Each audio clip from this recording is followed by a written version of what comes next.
Alô, você, quarta-feira, 4 de dezembro, quem diria, 4 de dezembro de 2019, seu Jornal Atlântico, sou Ricardo Gebeluca, peço licença para estar contigo na sua casa, no seu trabalho, seja onde você estiver aí, levar essa mensagem do Antônio Balesteiro Garcia Júnior, desvendando a saúde do Brasil, levando informação para você, Dona Maria, seu Pedro, seu João, enfim.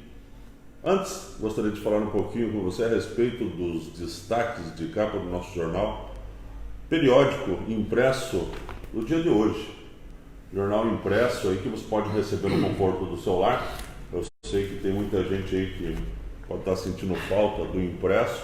Já visto que a NSC, né, deixou de circular diariamente, deixou de ser um veículo de comunicação diário no impresso, e o Jornal Atlântico continua sendo o jornal diário impresso. Então, se você quer receber o nosso impresso no conforto do seu lar, entre em contato com a gente através do telefone, o DDD 47 20 33 4209. Vou repetir para você: 20 33 4209. Ou envie um e-mail aí para o assinatura@oatlântico.com.br, que as meninas aí vão estar respondendo, a Elaine, enfim, aí o pessoal vai estar respondendo você e vendo a viabilidade aí de poder te entregar o jornal diariamente por um preço convidativo. Estamos com uma promoção de R$ 49,90 por mês para você receber no seu conforto do lar e do seu trabalho o periódico do jornal O Atlântico.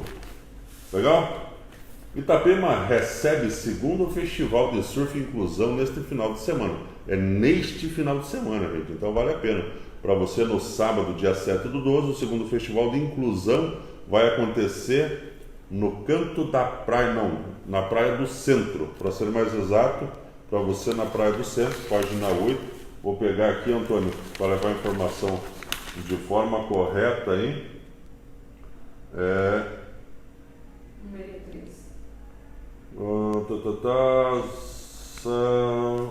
8. Surf e Inclusão na rua 163 a partir das 10 horas da manhã. 163 a partir das 10 horas da manhã. Você vai encontrar o Bainato lá, vai encontrar o Jason Rolenberg, vai encontrar uma galera lá. O pessoal aí com certeza vai dar aquela força ali e vai fazer com certeza mais um evento fantástico e vale a pena. Surf e Inclusão, segunda etapa em Itapema para você. Sem muitas demoras, Antônio Balesteiro Garcia Júnior, estamos desde cedo na lida, né, amigo? Nós nos encontramos na UBS Meia Praia 2, hoje pela manhã, logo cedo, às 9 horas da manhã, e a gente vem se encontrando aí, trabalhando o dia inteiro, enfim, e agora chegamos nesse horário que a gente vai conversar com quem está nos assistindo através da fanpage do Jornal Atlântico no Facebook. Boa noite, Antônio. Boa noite, Ricardo Gebeluca, boa noite, Elaine, boa noite, Kelly. Boa noite a você que está me vendo, me ouvindo, que está na sua casa, que me acompanha nas colunas do jornal, me acompanha na Divino Oleiro FM 90.9, no programa Via Silveira, toda terça-feira, eu estou ali com o Desvendando o Saúde do Brasil. Me acompanha aqui na Rádio Cidade, dia 19, viu? 19 de dezembro, última data do ano, que eu vou estar na Rádio Cidade, ali com o Marquinhos, com o Flávio, com o São Antônio, toda a equipe ali da rádio. Me acompanha, nos acompanha aqui na live. Olha só, Dona Maria, seu João, seu Pedro, nós fazemos isso para você. E realmente, o Ricardo Gebeluca, meu irmão, você lembrou, hoje nós estivemos às 9 horas da manhã na assinatura da ordem de serviço para a reforma da UBS Meia Praia 2, e foi assinada da Meia Praia 2 e também do Ilhota, né? Do Ilhota também. Muito bacana isso, a gente fala tanto. E a próxima coluna minha, Ricardo, eu vou estar explicando o que são as linhas de atenção primária, secundária e alta complexidade, que é a linha de atenção terciária. E pelo sistema universal, que tem desde a Constituição de 88, que dá o direito à senhora, Dona Maria, a uma saúde integral, gratuita, universal, né? E o dever do Estado de cumprir com isso. Como é que faz isso aí? Como é que você dá o direito ao acesso universal para a pessoa? Pô, através da atenção básica, né, Ricardo? Perfeito. Tem uma atenção básica com ampla cobertura, bem capilarizado. Nós temos citado em outros municípios, isso é obrigatoriedade do município, hein? Está lá no artigo 198 da Constituição, dos direitos e diretrizes do SUS, dos princípios e diretrizes do SUS, no artigo 7º da Lei 8080, a Lei Orgânica da Saúde. Tá? Então é uma obrigação do município, está entre a sua esfera de obrigação, e a porta do SUS começa por ali. Então a gente pega, por exemplo, alguns municípios que não tem isso é obrigatoriedade. Itapema hoje tem 10 unidades básicas de saúde, com a população de 65, um pouquinho mais de 65 mil habitantes, pelo último censo, 2019, mas quase 91% de cobertura, mas quase 100%, porque além de estar qualificando as que já estão aí, no caso a Meia Praia 2, a Meia Praia 1 já tinha sido qualificada, agora Ilhota, citaram do Morretes, que vai ser qualificada também, tem 2 a serem entregues, 2 novas UBS no Morretes, no São Bento, que vai levar para quase 100%.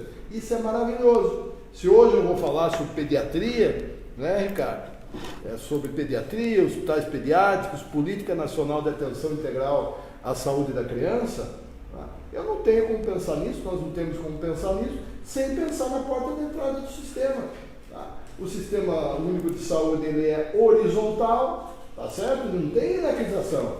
Tá? Ele é horizontal. E a porta de entrada que faz a gestão, que vai enviar a senhora, Dona Maria, ou a sua criança, no caso aqui, a senhora vem a ter, ou quem tem criança, até seus 15 anos, portanto adolescente, tá? Vai encaminhar perante a Política Nacional de Atenção Integral à Saúde da Criança para outras entes de cuidado através da UBS. Então isso é fundamental, viu, Ricardo Gebeluca? Perfeito. Fundamental que ocorra. Mas vamos falar do tema de hoje? Vamos lá. Olha só, com relação à pediatria, a senhora sabe, Dona Maria, que nós temos nós temos mais de 55 especialidades médicas. E a pediatria, sem dúvida nenhuma, é a mais recente. Olha só, foi criada essa especialidade nos anos 40, tá bom? Nos anos 40 foi criada. Nos anos 30, que teve um boom da área hospitalar, tá? O Hospital das Clínicas, por exemplo, o Complexo Hospitalar do Hospital das Clínicas, em 1944 começou a se construir em 37. Uma grande parte dos nossos hospitais é da década de 30 ou da década de 60, que foi outro grande boom da área hospitalar. Então, na década de 30, começou a se olhar um pouco mais com relação à saúde da criança, tá? Com essa expansão hospitalar. E na década de 40 se criou a especialidade de pediatria. Nos anos 60, uma nova expansão da área hospitalar, tá? Aí começaram a se criar os hospitais especializados em pediatria, que ainda são em pequeno número no país, viu? Olha só, nós temos por volta de 500 mil médicos no Brasil. 300 mil deles, por volta de 300 mil deles, são especialistas. 40 mil são pediatras. É a segunda maior especialidade em especialistas do país. Só que bastante mal distribuídos, viu? Esses pediatras estão concentrados basicamente em locais mais desenvolvidos e grandes capitais. Você não veja, a região sudeste tem 55% dos pediatras do país. Também, não só na pediatria, viu? Mas como nós estamos falando da pediatria, tá? Grande parte desses pediatras, mais de 73% dos pediatras são mulheres. Olha só, os novos médicos que estão vindo, aliás, são notadamente, em sua maioria, mulheres e de uma classe mais elevada no quesito socioeconômico. Tá bom? Isso são dados do Conselho Federal de Medicina. Olha que interessante. Assim como a área da pediatria, a maior parte dos pediatras, mais de 56%, tem idade até 49 anos. São dados do Conselho Federal de Medicina, como estou dizendo. Tá? Olha só, vocês sabiam que nós temos por volta de 6.800 hospitais no país. 500 mil leitos. Desses 500 mil leitos hospitalares, mais de 330 mil são do SUS. Olha que interessante. Apesar da maior parte dos hospitais serem privados, 70% dos hospitais são privados, tá? Mas, obviamente, atendem SUS, porque a maior parte dos leitos são do Sistema Único de Saúde. Destes, 35 mil leitos são pediátricos. Mas aqui vai um parênteses. Entre 2010 e 2019, houve um decréscimo do número de leitos pediátricos.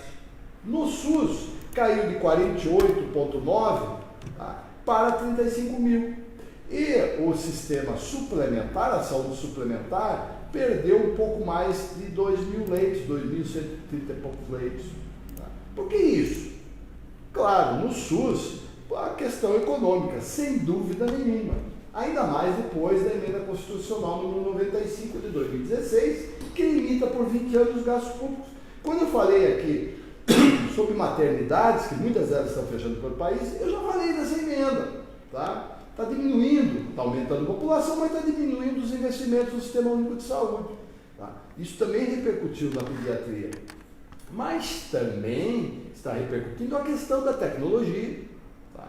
Tecnologia aplicada em saúde, e também uma tendência mundial de deshospitalização, tanto por questão dessa tecnologia, mas também por novas políticas de saúde, como a brasileira, tá? Que prioriza a atenção básica. A porta de entrada do sistema, volto a repetir, Sistema Único de Saúde, é a atenção básica. Tá? Isso faz com que haja uma diminuição da procura hospitalar. Tá? No sistema anterior, no sistema por seguro social, era um sistema hospitalocêntrico. Este sistema busca fazer uma deshospitalização. Tá? E isso é muito bom, tá certo? Mas não podemos esquecer também que o menor investimento está sendo feito nessa área. Olha só, o maior hospital pediátrico do país está aqui no Paraná, Ricardo Gibeluca, é o Pequeno Príncipe, sabia, meu amigo? Sabia.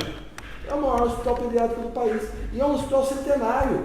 Ele foi criado, ele começou o embrião do Hospital Pequeno Príncipe em 1919, tá? Através de voluntárias, mulheres, né? Voluntárias do Grêmio das Violetas. Tá? Em 1930 foi criado, foi inaugurado o Hospital de Crianças. Posteriormente, em 1951, se transformou em Hospital de Crianças Raul Perneta. E em 1971 foi fundado o Hospital Pequeno Príncipe, aí com esse nome. Desde 1966, ele é administrado por uma OSC, por Organização de Sociedade Civil, de cunho filantrópico. E ele é baseado numa tríade, a tríade ensino, a tríade atenção, né, assistência, atenção, ensino e pesquisa, representado pelo hospital, pelas faculdades Pequeno Príncipe e pelo Instituto de Pesquisa Pelé Pequeno Príncipe. Olha só, dona Maria, ele é um hospital de grande porte, tem 370 leitos, 60 são de UTI, atende 32 especialidades pediátricas. E é um hospital extremamente referendado no país e fora dele. Tem várias clínicas de alta complexidade ali dentro daquele hospital. É um hospital realmente fantástico. Em Santa Catarina, o maior hospital pediátrico é o Hospital Joana de Guzmão, que nasceu lá em 1964 com o Edith Gama. Em 1979 foi demolido o Edith Gama e construído o Joana de Guzmão. É um hospital de 126 leitos, tá? E é um hospital que atende algumas especialidades, algumas alta complexidades, tem clínicas de alta complexidade, e inclusive na área oncológica, tem um NACOM pediátrico ali. Tá? É um hospital também extremamente importante. Tá? Em Santa Catarina, nós temos por volta de 1.200 leitos pediátricos, tá? Sendo que destes, por volta de 800, 799, 800, um pouquinho mais, são do Sistema Único de Saúde. Os outros são da saúde suplementar. É uma área extremamente importante. Tá? Nós temos uma política nacional, hoje nós temos, desde 2015 na realidade, nós temos uma política nacional de atenção integral sobre a criança. Tá? Portaria GMMS 1130. Essa política, ela visa atender a criança desde o seu nascimento, tá? Até os 15 anos. Então a criança dos 0 aos 9 anos, que aí é a idade que é conotada cronologicamente como sendo criança, e o adolescente até os 15 anos. E ela se baseia em 8 diretrizes, que é o direito à saúde, à vida, o olhar, o enfoque, né, absoluto na saúde da criança, tá? A questão da universalidade do acesso, da integralidade do cuidado, da assistência, da equidade em saúde, também de exigir lugares específicos, espaços lúdicos adaptados especificamente para você dar uma qualidade, para você dar um acolhimento, um atendimento melhor, a humanização do atendimento e a gestão participativa e o controle social. Esses são os 8. E ela se baseia também em 7 prioridades do atendimento, que, volto a repetir, vai lá desde do nascimento da criança, passa pela atenção básica, acompanha o adolescente até seus 15 anos, e vem se somar com a política que eu falei na semana passada, que eu falei de maternidades, tá? Que é a Rede Cegonha. A Rede Cegonha, que é a portaria GMS 4279 de 2010. Tá? E essa política, que olha a mulher, hein? Olha a mulher na sua programação reprodutiva, também num parto seguro, num puerpério humanizado, mas a criança, desde o seu nascimento, acompanha ela do 0 a 24 meses, num crescimento e num desenvolvimento saudáveis. Olha só o Sistema Único de Saúde, que olha para a senhora Dona Maria, para o senhor São José, de uma maneira integral, de uma maneira propõe ferramentas para a senhora ter um acesso universal, também olha para a sua criança, tá? E a atende de maneira gratuita. Portanto, Ricardo Gebeluca, a gente que ouve falar tão mal, tanta coisa ruim, acho que não dá ibope, né, falar coisas boas. Tem muita coisa boa no sistema de saúde. Um sistema gratuito, integral, que não é hierarquizado, é amplo, é plano, que a atenção básica está na sua porta. Muito diferente de antes de 88, quando você tinha o INPS primeiro, depois o INAMP, que era a porta que você ia lá, não sabia, era uma fila imensa, você sabia que a porta era dentro de cada fila. Eram portas únicas, sistema hierarquizado, ia para o hospital, claro, se tivesse carteira assinada, ou pagasse por isso. É totalmente diferente. Então tem muitas coisas boas, muitas coisas legais a serem ditas. Agora, como disse a semana passada, na semana anterior, agora me lembrei, na semana anterior eu tratei de maternidade, né? Semana passada falando do Marieta, é fundamental, tá? Nem tudo que concerne a criança nessa política está aqui no município. Muitas coisas estão na região, tá? Elas são regionais. Esse gancho teu aí, amigo, vou ter que cortar agora. Tem uma pergunta aqui de uma pessoa que está assistindo a gente aí. Qual hospital pediátrico é referência para Itapema? Responde para nós aí, por gentileza. Joana de Guzmão. Se você for analisar a questão da rede de urgências, a RAU, Rede de Atenção às Urgências, portaria 1600, a tua porta de urgências é o Hospital Ruth Cardoso. Se você for analisar como hospital geral de primeira procura, é o Ruth Cardoso, está credenciado como tal. Certo. Tá certo? Para Itapema. Para Itapema. A partir daí, a primeira porta de se procurar, se não for um atendimento de urgência, é a tua UBS. Esse é o fluxo, já falei, é a porta de entrada. Ali eles vão fazer a gestão dos cuidados para nível de média complexidade ou alta complexidade.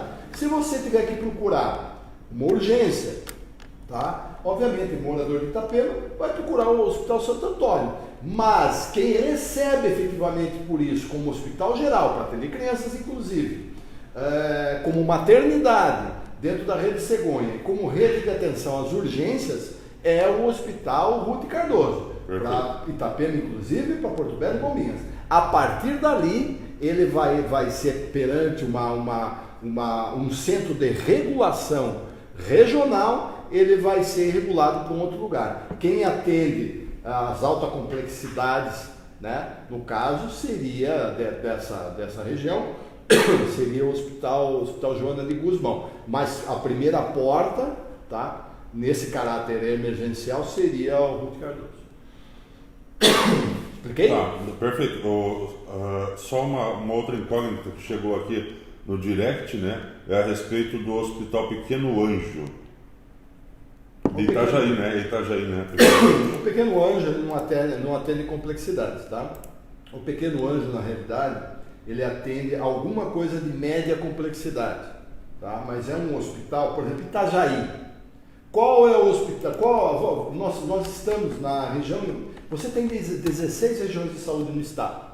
Nós estamos na região de saúde da Foz do Rio Itajaí-Açu, tá? Que tem 11 municípios. Você vai pegar Pissarras, vai pegar Barra Velha, aí você vai pegar Ilhota, Ilhota, Luiz Alves, aí você vai pegar Pissarras, Penha, Navegantes, Itajaí. Fecha uma mesorregião aí, tá certo?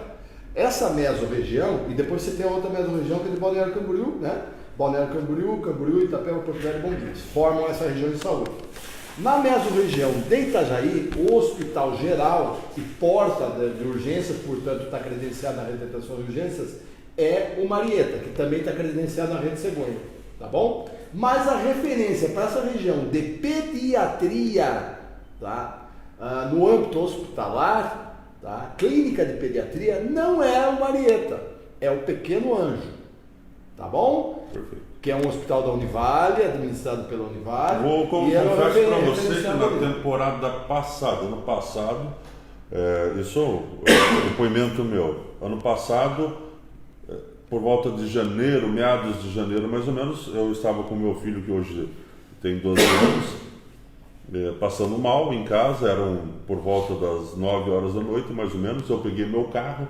E antes de me dirigir até o Santo Antônio, eu entrei em contato com um amigo que eu sabia que estava lá, que me informou que estava um caos, que realmente estava entupido de gente. Foi bem naquela época ali que deu aquele problema com muita gente no hospital por causa de diarreia, enfim, vômito.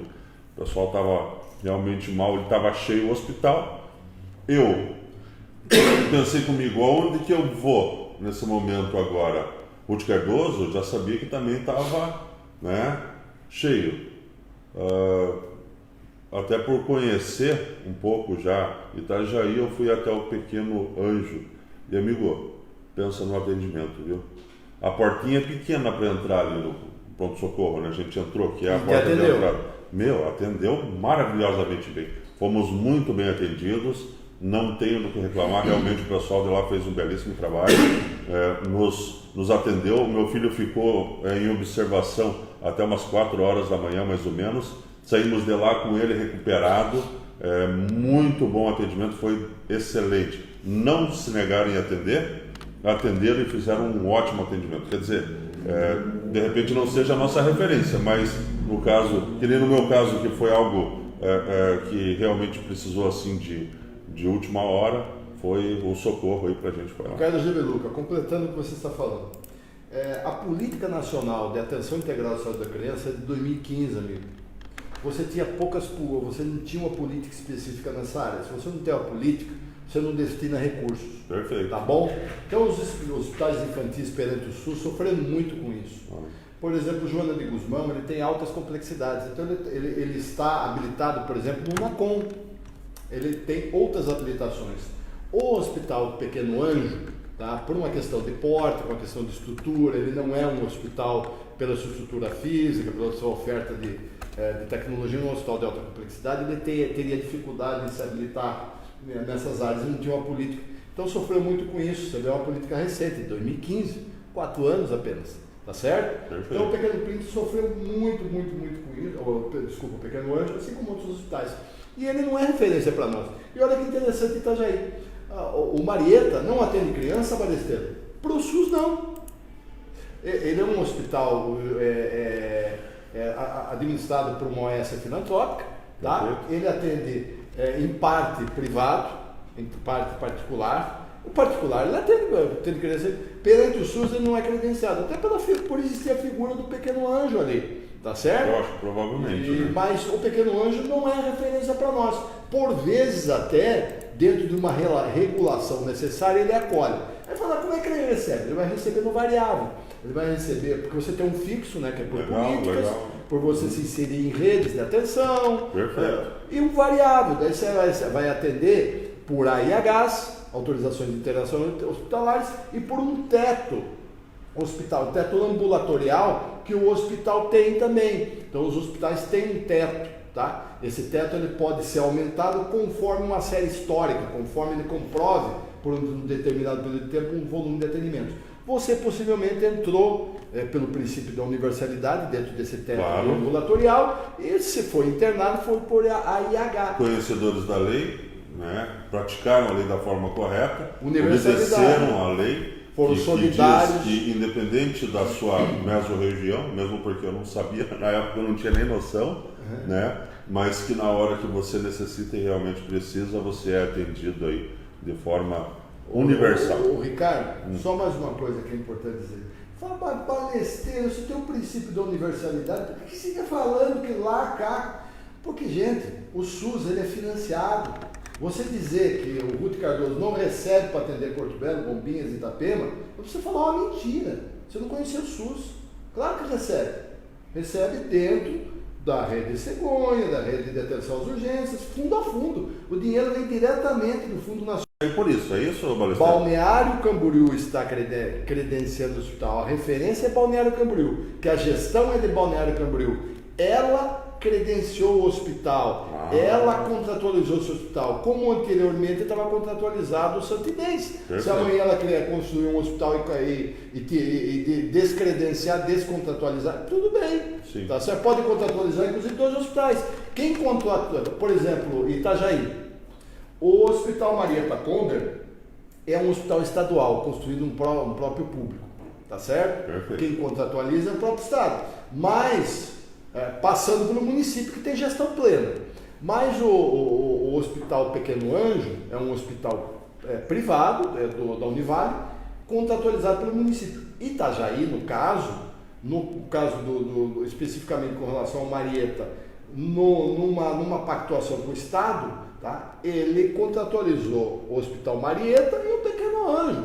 Perfeito. É um município. Amanhã, se ele quiser descontratualizar o Marieta, não sei quem vai contratualizar, mas pode. Nós não temos só esses 2 hospitais, nós temos 10 hospitais SUS nessa região. Nós temos um hospital que atende pelo SUS em Luiz Alves, em Penha, em Itajaí tem 2, em Balneário Camboriú tem o Ruth Cardoso, em Camboriú você tem um hospital de portas fechadas que faz cirurgias, você tem o Santo Antônio, são 10 hospitais, perfeito. Só que 2 hospitais gerais, tá? Mais nessa mesma região de Itajaí, um hospital que atende especificamente o público infantil, o materno infantil. A parte de maternidade é feita no Marieta, mas depois a continuidade do cuidado é feito no Pequeno Anjo. Então é importante se entender isso. Aí, dona Maria, para garantir a universalidade, o município tem que ofertar uma boa cobertura de atenção básica. Aí que eu estou te falando para a senhora que Itapema tem 90%. Isso é relevante, senhor. Como é que o senhor vai ter direito à saúde se não tem porta para a senhora procurar? Se a porta de acesso, se a porta da casa é a atenção básica. Para a senhora procurar outras linhas de cuidado, o município não tem como oferecer tudo, porque o SUS é solidário entre os seus entes. Aí a senhora tem a região em saúde, nessa região que eu já falei, a região que nós estamos, vem dinheiro para o município. Por exemplo, Balneário Camboriú vai ofertar a rede de atenção de urgência no seu hospital, a rede de cegonha. Vem dinheiro diretamente ali da senhora para ele atender a senhora. Tá? Isso se chama Pactuação Programada Integrada de Atenção e Saúde, PPI. Bom, é o mapa da saúde. Então tem que ter esse entendimento. Quando o Ricardão procurou lá o pequeno Anjo não recebe dinheiro para atender o Ricardo, tá bom? Não recebe para atender a mesma região de Itajaí, mas pelo princípio da universalidade, da solidariedade, ele atendeu e conseguiu receber em parte, né? Porque daí ele recebe um valor menor, Ricardo, perfeito. Mas recebeu possivelmente por atendimento ambulatorial dentro do seu teto e recebeu por autorização de internação hospitalar. Show de bola, é isso. Bom, aí isso se chama recebimentos variáveis. Na verdade é assim, eu acho que dentro do SUS é maravilhoso, é bom demais, né, amigo? Dentro do SUS, quem complica, na verdade, somos nós. Porque não entendemos e às vezes não são, alguns não governantes sabemos, não são solidários. Claro, perfeito. Lamentavelmente. Infelizmente, acaba chegando num lugar onde a pessoa que vai te atender é mal informada, né? Trabalha com saúde, mas provavelmente não entende muito. Tá, agora vamos ver aqui o Kathleen. Manda para nós aí um abraço para a galera. Quem que tá por aí assistindo a gente? Fala aí. O Roberto Veneri está assistindo, diz que na sintonia, acompanhando, parabéns. Um abraço, Roberto, valeu. Jorge Matos, Ana Carolina Souza. Aninha, um beijão no coração, Aninha, obrigado pela tua audiência. É isso aí, o pessoal tá curtindo, faz um favor pra gente, mete no dedo no botão do gostei aí, do joinha, compartilha essa live aí para que mais pessoas fiquem sabendo dos seus direitos. O doutor Stalin Passo, meu sócio, grande amigo velho aí, Stalin Passo, um abraço para você. O Narciso Rossi, também um monte de gente, daqui um pouco tem mais abraço para vocês. Balesteiro, me permita quebrar o protocolo aqui. A Anvisa libera a venda de produtos à base de cannabis em farmácias, com validade de 3 anos. Resolução refere-se ao uso medicinal. Manipulação de substância não será permitida e a compra poderá ser feita apenas com prescrição médica. A Agência Nacional de Vigilância Sanitária aprovou nesta terça-feira 3 a liberação da venda em farmácias de produtos à base de cannabis, a maconha, né? Foi uma derrota aí para o governo do Bolsonaro, que não queria isso aí. O uso medicinal no Brasil está regulamentado. A produção, não, né? Ali foi vetada a produção, enfim. Para quem não sabe, esse produto, até eu estava meio confuso hoje pela manhã, e quando a gente estava digerindo um pouco melhor essa notícia, e aí eu fui pesquisar. É o extrato, o medicamento ele vai ser vendido de forma medicamentosa, com medicamento, então não vai ter nada do que muita gente pensa aí que de repente vai ter a maconha para vender lá na farmácia, não vai ter, Ricardo, não é isso. Ricardo, a gente tem que fazer aqui um parênteses, né? Várias drogas, a droga, o nome droga no caso, ela se tornou um jargão de algo que é ruim, mas a droga vem de algo que é feito de uma maneira manufaturada, né? Um produto químico manufaturado, tá certo? Então você tem, por exemplo, os opiáceos. Um dos opiáceos é a morfina, tá? Você sabe que você tem como droga, no pejorativo, você tem a cocaína, a própria morfina que se injeta, mas você também num paciente, tá? Com uma complexidade muito grande, a sua patologia causa... Você injeta morfina. Ela funciona também medicinalmente, como analgésico. A questão da cannabis, tá? A cannabis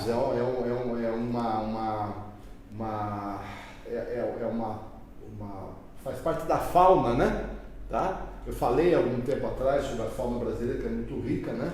E ela é uma planta medicinal, uma erva medicinal, né? Faz parte da flora e ela tem propriedades medicinais, terapêuticas. Tem uns loucos que usam só que é utilizado de uma maneira errada. Então a gente não pode ser muito tradicionalista também com relação a isso. Tá? Então não é a maconha que vai ser vendido lá, como quando você injeta num paciente morfina e por vezes, viu, em casos de pessoas que são obrigadas a receber isso, às vezes ficam até viciados em morfina, viu? É complicado isso, mas é utilizado terapeuticamente. Então tem que entender, a Anvisa tem responsabilidade. Eu não estudei sobre isso, viu? Eu vou me aprofundar, inclusive, sobre isso daí, que eu vejo que é um tema que está chamando muito a atenção e a curiosidade e a preocupação. Muito falado hoje, né, nas redes sociais. A aí, gente WhatsApp, tem que falar isso aí. Tá? Muitos países utilizam a cannabis como droga medicinal, tá certo?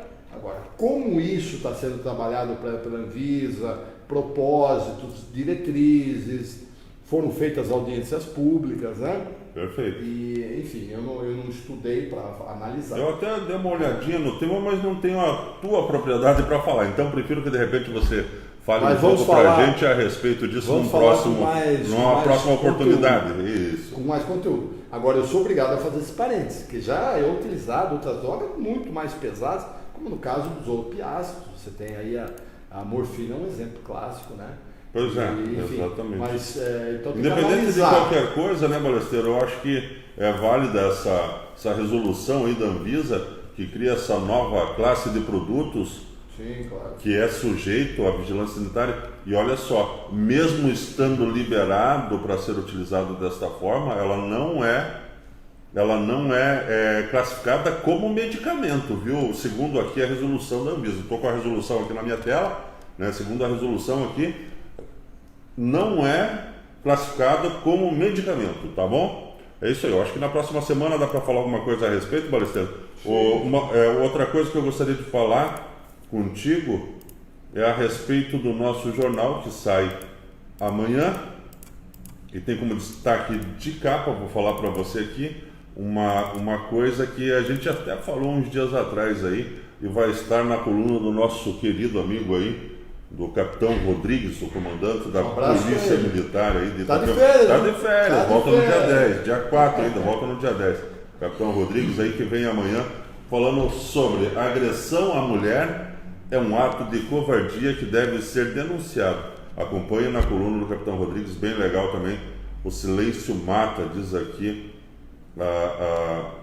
a foto que o nosso diagramador, o Felipe, colocou na capa do jornal. Vale a pena. Quer comentar alguma coisa a respeito Só uma coisa, Ricardo. Pode falar, amigo. Você sabe que numa das minhas idas a Brasília, em congresso do CONASENS, aí no Conselho Nacional de Secretários Judiciais de Saúde, eu encontrei a Maria da Penha, né, que originou a Lei Maria da Penha, né, e ela é paraplégica, né, Sim. em função das agressões que ela teve e tal. Eu a encontrei no seminário, eu sei, tive o prazer de conhecê-la. Isso é terrível. Agressão à mulher, agressão à criança, ao idoso. Isso aí é terrível. É complicado. Muito bom com o Capitão temas, Rodrigues legal. sobre Então está abordando sobre isso. Amanhã, no nosso periódico, vai ser destaque de capa aí, essa coluna do Capitão Rodrigues. Balesteiro, alguma coisa a pontuar, amigo? Já falamos demais. Já né, falamos amigo? bastante, é isso aí. Para você que está assistindo, fica aquele quê de quero mais. Na semana que vem, de repente, o Balesteiro vem falando um pouco aí desse tema polêmico, né, a liberação aí da utilização do extrato da maconha pela Anvisa, uma derrota aí para o governo Bolsonaro, que não queria que isso fosse liberado, mas enfim, como o Balesteiro falou, existem drogas muito mais pesadas aí que são ministradas e utilizadas pela medicina, de fato que são utilizadas com fins de tratamento medicinais aí como medicamentos também, mas enfim, independente de qualquer coisa, eu sei que tem muita gente que está se beneficiando desse tipo de droga aí que realmente na classe medicamentosa é uma droga, mas que faz um efeito aí bem legal para quem precisa. E depois de esgotado, deixar bem claro, eu acho que semana que vem de repente o Balesteiro fala sobre isso, são esgotadas as possibilidades, as alternativas anteriores a você chegar numa situação de utilizar esse tipo de medicamento, tá? Então é assim, não é de cara que o teu médico, que você vai lá no médico, que ele vai te colocar e vai te falar para você, vou te prescrever aqui o medicamento à base do extrato da maconha. Não é. Primeiro ele vai te dar o medicamento A, aí ele vai seguir o B, o C, o D, para depois, de repente, ele chegar no Ricardo, até sobre isso, fala lá. A gente tem que tomar muito cuidado, tem que ver, a Anvisa é responsável, tá? E são técnicos, são pessoas responsáveis, já tem esse tipo de atitude, de ação em outras partes do mundo. Tanto que é proibida a produção, viu, Balesteiro? Tem que trazer de fora. Eu acompanhei, eu não me aprofundei, mas eu acompanhei as audiências públicas, eu li sobre isso, e tem diretrizes, tem princípios, a gente tem que ver. Não é assim, não é assim. Tem princípios, diretrizes, indicações. Vou fazer só um parâmetro, Ricardo. Eu falei, não semana passada, semana anterior, um tempo atrás, falei sobre as plantas que curam, né? Legal. Então, falei sobre isso, falei? Então, quando houve a liberação por parte do Conselho Federal de Medicina para se aviar receitas de farmacológicos, tá? De produtos medicinais e farmacológicos, tá? Houve sobre o nível de aconselhamento, sempre com a tutela do médico. Então as coisas não são assim, tá? Tem que analisar melhor isso daí. Eu vou Eu vou me aprofundar no tema. Legal, show de bola. E traz pra gente aí. Vamos fazer semana que a gente traz para esclarecer a senhora, dona Maria. Eu sou o João de uma maneira muito clara, para que também não fique aí sendo levada para aqui e para lá, por fake news, por outras coisas. Exatamente, rola muito fake news. Eu estava olhando no WhatsApp hoje, coisa de louco, Balesteiro, loucura. O que tinha de fake news rodando aí nas redes sociais, no WhatsApp a respeito disso aí, é loucura, cara. Por isso que é interessante, de repente, aí, você abordar esse assunto para nós na semana que vem. Lembrando que Antônio Balesteiro Garcia Júnior